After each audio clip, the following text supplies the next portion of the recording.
నేడు రాష్ట్రంలో ఒక విచిత్రమైనటువంటి పోకడ అవలంబిస్తుంది వైఎస్ఆర్ పార్టీ, ఆ పార్టీ అధినేత.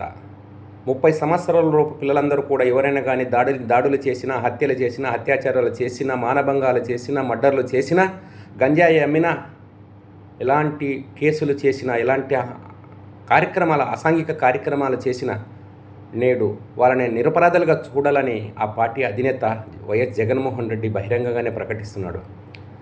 విజయవాడలో 23 కేసులలో ముద్దాయినటువంటి సాయికృష్ణ అనే వ్యక్తి మర్డర్లు చేశాడు, మానభంగాలు చేశాడు, దోపిడీ చేశాడు, వీధి రౌడీలను లాగా ప్రవర్తించాడు, గంజాయి అమ్మినాడు, దొంగతనాలు చేశాడు. ఇలాంటి వ్యక్తి మీద కఠినమైన చర్యలు తీసుకుంటే ఆ వ్యక్తికి మీరు మీ పార్టీ నాయకులైనటువంటి అంబటి రాంబాబు, కురసాల కన్నబాబు, తోట త్రిమూర్తులు లాంటి వ్యక్తులు శాసనసభ్యులుగాను, మంత్రులుగాను, ఈ రాష్ట్ర ముఖ్యమంత్రిగాను పనిచేసిన వ్యక్తులు మీరు వచ్చి అలాంటి వ్యక్తులకు మీరు సంఘీభావము, సానుభూతి ప్రకటిస్తున్నారంటే మీరు మీ పార్టీ విధానం ఏమిటో అందరికీ రాష్ట్ర ప్రజలకు తెలుస్తుంది. నిజంగానే మీరు 20-30 సంవత్సరాల లోపు పిల్లలందరూ కూడా ఈ రాష్ట్రంలో దారి దోపిడీలు చేయొచ్చు, హత్యలు చేయొచ్చు, పోక్సోకి మా పిల్లలు మైనర్ బాలికలను హత్య చేయొచ్చు, అత్యాచారాలు చేయొచ్చు, దొంగతనాలు చేయొచ్చు అని మీరు నిజంగానే నమ్మితే ఆ విధానాలను మీ పార్టీ బహిరంగ సభలలో ప్రకటించాలని మేము కోరుతున్నాం.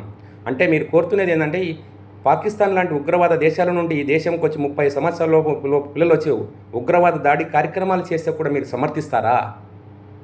మీరు సమర్థించొచ్చేం కానీ కూటమి ప్రభుత్వం కులము చూడదు, మతము చూడదు, వ్యవస్థలు ఖచ్చితంగా కఠినంగా వ్యవహరిస్తే ఈ రాష్ట్రంలో శాంతి భద్రతలకు విఘాతం కలిగిస్తే ఏ కులస్తుడైనా ఏ మతస్థుడైనా శాంతి భద్రతకు విఘాతం కలిగిస్తే మాత్రం కఠినంగా వ్యవహరిస్తుందని మాత్రం ఘంటాపథకంగా చెప్తున్నాం.